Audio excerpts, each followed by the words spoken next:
వాగర్థావివ సంపృక్తౌ వాగర్థ ప్రతిపత్తయే జగతః పితరౌ వందే పార్వతీ పరమేశ్వరౌ. ఆదిత్యాయ చ సోమాయ మంగళాయ బుధాయ చ గురుశుక్ర శనిభ్యశ్చ రాహవే కేతవే నమః. శృంగేరి జగద్గురు పీఠాధిపతులకి, కంచి పీఠాధిపతులకి నమస్కారములు తెలియజేసుకుంటూ కార్యక్రమాన్ని ప్రారంభిద్దాం. ద్వాదశ రాశులకు సంబంధించి 1 జూలై నుంచి 15 జూలై వరకు వివిధ రాశుల్లో జన్మించినటువంటి వారికి ఏ విధంగా ఉండబోతుందో తెలుసుకునే ముందు గ్రహ సంచారం గురించి తెలుసుకుందాం. వృషభ రాశిలో శుక్రుడు, అలాగే మిథునంలో రవి గురువు, కర్కాటకంలో బుధుడు, సింహంలో కుజ కేతువు, అలాగే కుంభంలో రాహువు, శని మీనంలో 13 జూలై నుంచి శని వక్రీకరించే స్థితి పొంది ఉంటాడు. అయితే ప్రధానంగా గమనించుకున్నట్లయితే చాలామంది ప్రేక్షకుల్లో ఉన్నటువంటి చాలా సందేహాలు, కొన్ని చెప్పినటువంటి విషయాల్లో కొన్ని మాకు ఫలితాలు సరిపోవట్లేవు అని అంటున్నారు. అంటే దీని అర్థము చాలామంది చూసుకునేటువంటిది సన్ జొడాయిక్ సైన్ ద్వారా చూసుకుంటున్నారు. అంటే ఈ ఉదాహరణకు చెప్తున్నాను, 23 జూలై నుంచి 22 ఆగస్టు మధ్యలో పుట్టినటువంటి వాళ్ళకి లియో సైన్ అని చెప్తారు. కాబట్టి సింహరాశి గురించి చెప్పేటప్పుడు 23 జూలై నుంచి 22 ఆగస్టు మధ్యలో పుట్టిన వాళ్ళు చూసుకుంటున్నారు. అది తప్పు. మీరు జన్మించినటువంటి జన్మ తేదీని అనుసరించి ఒక నక్షత్రము, ఆ నక్షత్రాన్ని అనుసరించి రాశి ఉంటుంది, ఆ రాశి ప్రకారమే మీరు చూసుకోవాలి. ఇది సరైనటువంటి విధానము. కొంతమంది నామ నక్షత్రం చూసుకుంటున్నారు. ఉదాహరణకి శ్రీనివాస్ అని చెప్పి అనుకున్నాం అనుకోండి, చాలామంది సి అనే అక్షరం ఈ శతభిష నక్షత్రంలో ఉంటుంది కాబట్టి కుంభరాశికి చూసుకుంటున్నారు, తులారాశికి చూసుకోవాలి. కృష్ణవేణి అన్నప్పుడు మిథున రాశి చూసుకుంటున్నారు, అది కూడా తులారాశి, అలా చూసుకోవాలి. కాబట్టి మనం అనేక విధాలుగా ఈ శాస్త్ర ప్రకారము మనకు ముందుకు వెళ్ళినట్లయితే తప్పకుండా ఆ ఫలితాలు అనేటువంటివి మనకు సరిపోతాయని చెప్పవచ్చు. ఇక ఆలస్యం చేయకుండా వివిధ రాశుల వారికి ఈ 1 జూలై నుంచి 15 జూలై వరకు ఏ విధంగా ఉండబోతుంది, ఆదాయ వ్యయాలు, ఖర్చులు, అలాగే పరిస్థితుల అనుకూలత, ఇవన్నీ కూడా క్లుప్తంగా మనం తెలియజేసుకునే ప్రయత్నం చేద్దాం. ద్వాదశ రాశులలో భాగంగా 9వ రాశి అయినటువంటి ధనుస్సు రాశిలో జన్మించినటువంటి వారికి జూలై 1వ తారీఖు నుంచి 15వ తారీఖు వరకు ఏ విధంగా ఉండబోతుందో తెలుసుకునే ప్రయత్నం చేద్దాం. ముఖ్యంగా ఈ యొక్క ధనుస్సు రాశి వారికి శుక్రగ్రహ సంచారం అనుకూలంగా లేదు. ఈ కారణం చేత జరిగేటువంటి ఇబ్బందులు ముఖ్యంగా విలువైనటువంటి వస్తువుల్ని కోల్పోవడం ఒకటి. అది బంగారం కావచ్చు, ఎలక్ట్రానిక్ వస్తువులు కావచ్చు, ఫోన్లు కావచ్చు, ఏదైనా కానీ మీ హుందాని కాపాడగలిగేటువంటి, హుందాని పెంచగలిగే వస్తువులు మీ సొంతమైనవి దూరం అవుతాయి. కాబట్టి జాగ్రత్తలు పాటించండి.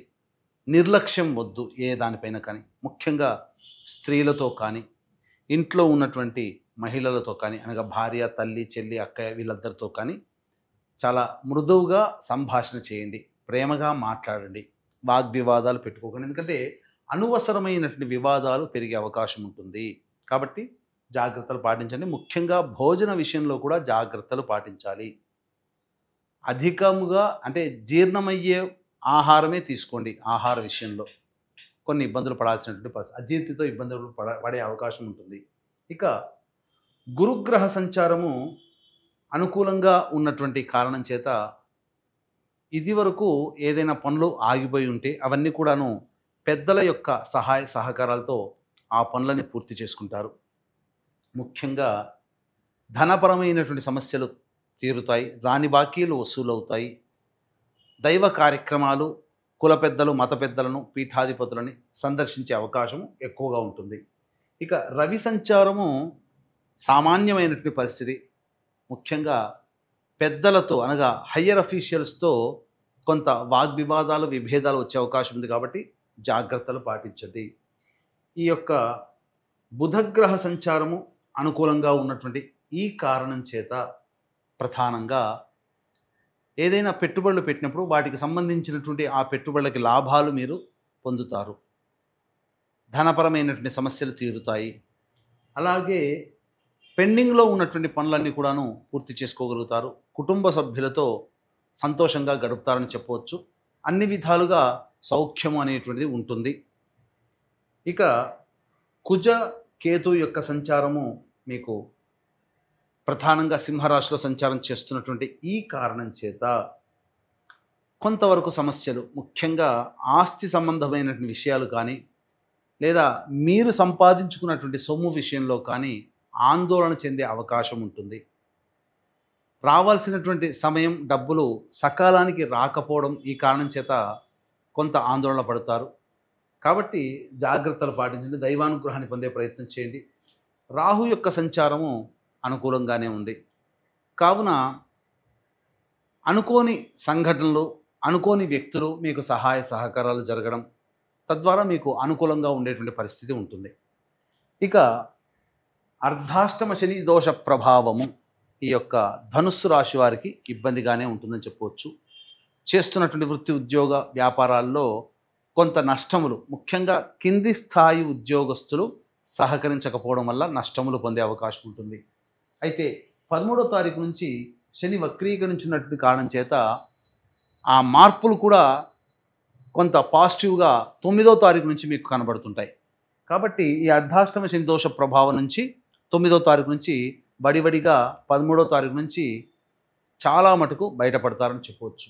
ఏతావాత చెప్పొచ్చేది ఏమిటంటే, శుక్రుడు, రవి, కుజ, కేతుల యొక్క సంచార ప్రభావం అనుకూలముగా లేదు. మిగతా గ్రహాలన్నీ అనుకూలంగా ఉన్నాయి. కాబట్టి మిశ్రమమైనటువంటి ఫలితాలు పొందుతారని చెప్పవచ్చు. ఈ యొక్క రాశిలో జన్మించినటువంటి మహిళలు ముఖ్యంగా గౌరవాన్ని ఇప్పటివరకు పొంది, అధికారము లేకపోతే బాధ్యతలు ఇవన్నీ కూడాను సక్రమంగా నిర్వర్తించినప్పటికీ కూడా మీరు సరిగ్గా చేయలేదు, మీ వల్ల మాకు నష్టం జరిగింది అని చెప్పే కుటుంబ సభ్యులు కానీ, తోటి ఉద్యోగస్తులు కానీ, అధికారులు కానీ ఉంటారు. కాబట్టి మీ యొక్క సమయము అలాగే శ్రమ వృధా అవుతుంది. కావున శారీరక శ్రమ, మానసిక ఒత్తిడి అధికంగా ఉన్నటువంటి కారణం చేత సకాలానికి స్పందించలేని గుణం ఈ యొక్క రాశిలో జన్మించినటువంటి మహిళలకి ఉంటుంది. ధనపరమైన సమస్యలు పెరుగుతాయి. కాబట్టి ఎవరికీ అప్పుగా ఇవ్వడం కానీ చేయకండి. అలాగే రాని బాకీలు కూడా ఎక్కువగా ఉంటాయి.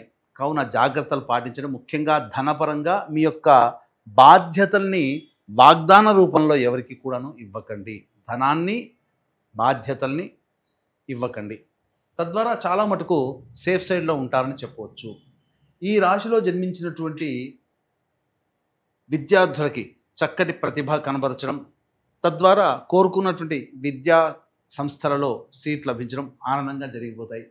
ఇక వివాహానికి సంబంధించి ప్రయత్నాలు దైవానుగ్రహంతో ముందుకు సాగుతాయి. అయితే ప్రధానంగా ఇతరులతో, భాగస్వాములతో లేదా భాగస్వామ్య వ్యాపారులతో, జీవిత భాగస్వాములతో జాగ్రత్తలు పాటించండి. పొరపచ్చాలు వచ్చే అవకాశం గోచరమవుతుంది. ఇక ముఖ్యంగా సంతానపరంగా ఆలోచించే వ్యక్తులకి శుభ సమయముగా చెప్పవచ్చు.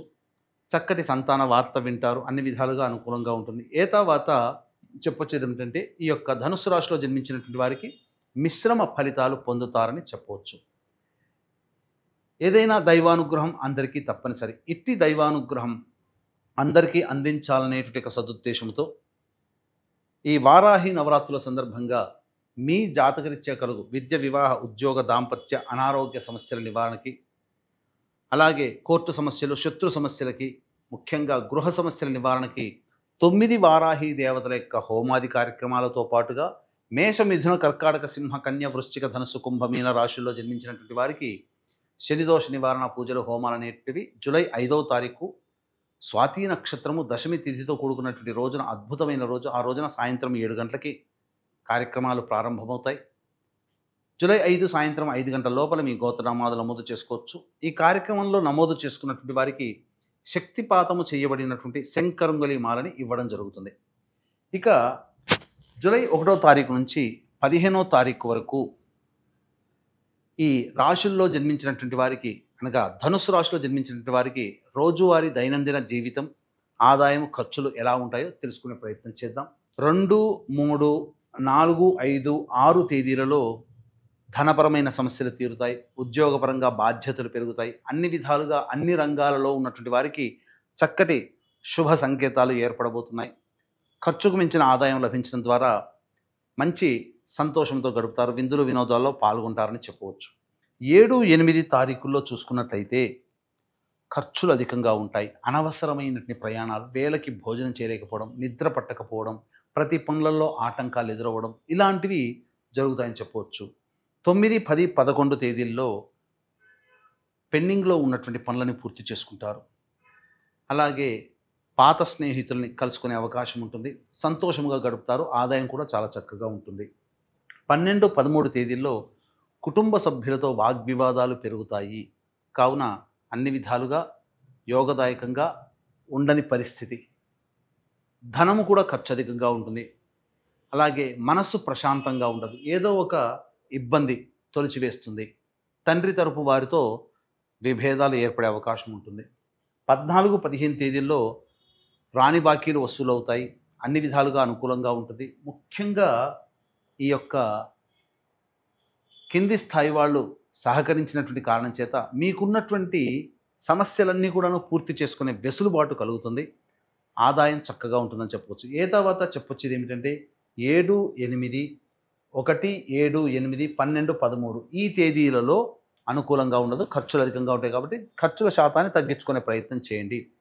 ఇక జాతకరీత్యా ఈ ధనుస్సు రాశి వారికి మిశ్రమమైనటువంటి ఫలితాలు కలుగుతాయి. కావున వచ్చేటువంటి సమస్యల నివారణకి సర్వదేవకృత లక్ష్మీ స్తోత్రము, సుబ్రహ్మణ్య భుజంగ స్తోత్ర పారాయణం చేసుకున్నట్లయితే చాలా మటుకు సమస్యలు తగ్గుముఖం పడతాయి. ఇప్పుడు చెప్పినటువంటి వాటికంటే ఇంకా ఎక్కువగా జీవితంలో సమస్యలు ఎదుర్కొంటున్నారు అనుకున్నప్పుడు దగ్గరలోని మంచి ఉపాసనాపరులైనటువంటి జ్యోతిష్యుల్ని సంప్రదించి వారి సలహాలు సూచనలు పాటించినట్లయితే మరింత మెరుగైనటువంటి జీవితాన్ని పొందుతారని తెలియజేస్తూ సర్వం శ్రీ ఉమామహేశ్వర పరబ్రహ్మార్పణమస్తు.